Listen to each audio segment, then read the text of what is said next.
There's a quiet strangeness to silence in the digital world. We live in an era where almost everything is displayed: our breakfasts, our heartbreaks, our vacations, even our pain dressed in filters.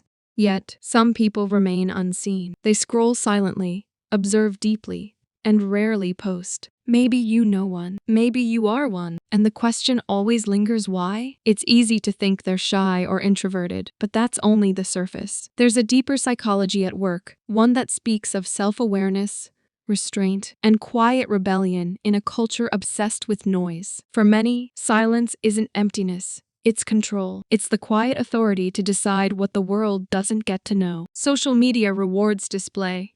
It glorifies visibility, but those who choose quiet often see most clearly. They don't need to interrupt to understand. They think before reacting, watch before judging. Studies show that people who post less often score higher in introspection, independence, and emotional maturity. They're not trying to prove who they are, they're trying to understand it. In a world performing for approval, that's rare. Because most of what we share online isn't communication, it's identity construction. Every photo, caption, or post quietly whispers, "This is me. Please approve." But when you stop posting, that whisper fades. Your sense of worth detaches from the applause of strangers. You stop living for captions and start living for yourself again. And that's the psychology behind many who don't post. It's not disdain for technology. It's disinterest in performance. They're not against connection. They're against dilution. They value moments that aren't for display. Silence, depth, imperfection, truth, things that resist packaging. For some,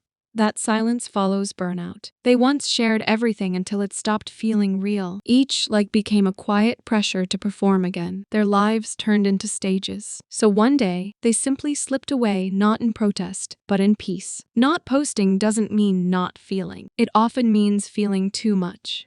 It's the need to protect what's sacred. Psychologists call it psychological ownership, the sense that something truly belongs to you. When you post it, that ownership dissolves a little. It becomes communal property, open to interpretation. So they guard their memories like treasures, untouched, unjudged, unedited. That isn't withdrawal. That's freedom. Think about it. When was the last time you did something meaningful without sharing it? When was the last time you laughed, cried, achieved, and didn't reach for your phone? That reflex isn't natural, it's trained. Years of likes and loops have conditioned us to crave visibility. When someone steps away from that, it feels like rebellion, but it's really healing. They start rediscovering life's private pleasures, cooking without proof, traveling without tags, feeling without audience. And in that space, something sacred awakens, the joy of doing things for yourself again. But silence doesn't always grow from serenity. Sometimes it's fear of judgment, rejection,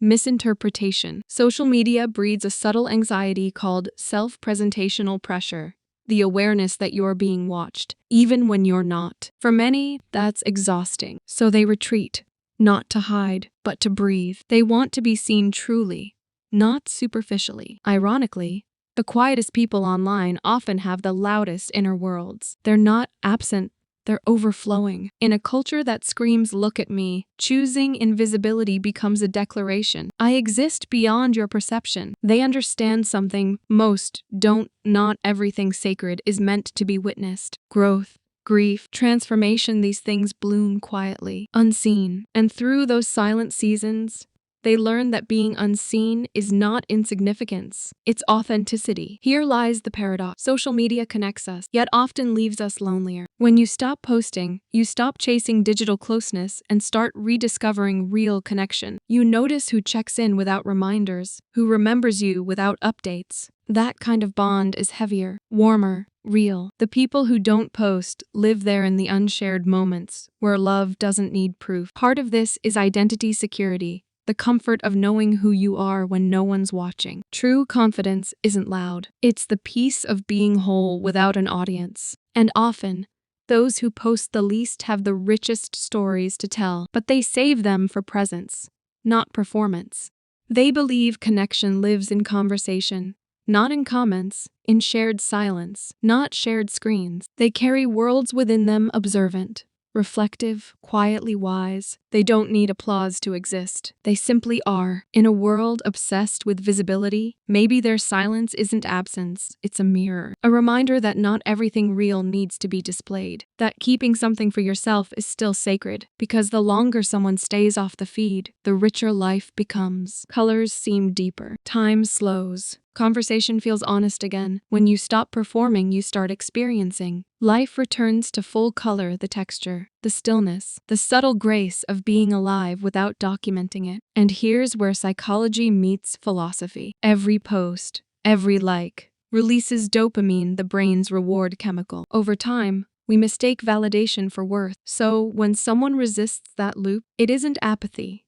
It's awareness. It's strength. They've stepped outside the cycle of addiction designed to keep us chasing approval. Those who don't post often possess what psychologists call an internal locus of control, the belief that happiness comes from within, not from reactions. They don't need hearts or shares to feel enough. Studies even show that long breaks from social media increase emotional stability and self-worth. Because when your identity no longer depends on constant reflection, it becomes whole again. And maybe that's the quiet revolution to stay whole in a world that rewards fragments. But silence online isn't always serene. It can hide exhaustion. Social media once promised connection, but for many, it became a drain, a theater of comparison. You scroll through everyone's highlight reels while quietly tending to your own behind the scenes. Even the strongest mind begins to compare, to doubt, to ache. So some choose to leave, not in anger, but in self-preservation. They realize they don't owe anyone a performance. They don't need to prove their joy to justify it. That's one of this generation's quiet truths. We've mistaken visibility for value. But the most meaningful moments in life happen unwitnessed. No filters, no applause, just presence. Maybe that's what the silent ones understand best, that privacy isn't loneliness. It's intimacy with yourself. Because when you stop broadcasting every thought,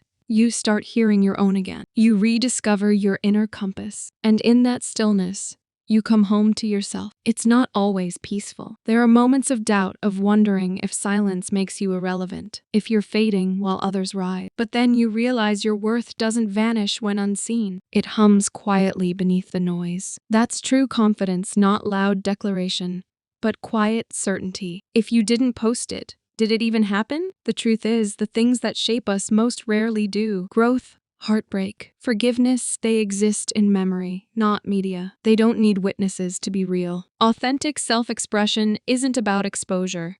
It's about congruence, about keeping your inner and outer worlds aligned. In the age of filters, that alignment fractures. We become versions of ourselves built for approval. So when someone chooses not to post, maybe they're just protecting that alignment, keeping their truth unedited. They don't need proof to remember a moment.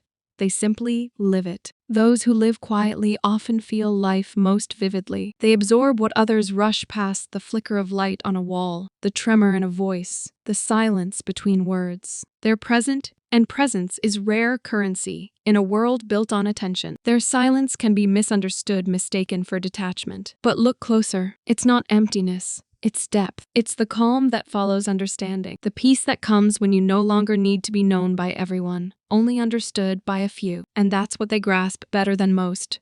Not every truth belongs to the crowd. Once something is shared, it's no longer purely yours. It belongs to perception. And some moments are too sacred for that. So next time you notice someone who never posts, don't assume they're hiding. Maybe they're living. Maybe they've found peace in the quiet corners of existence, the ones untouched by the blue glow of a screen. Because being unseen doesn't mean being alone. Being quiet doesn't mean being empty. Sometimes silence is the truest expression of self. In the end, we weren't made to be performances. We were made to be people. And those who stay silent online, maybe they're the ones who still remember that.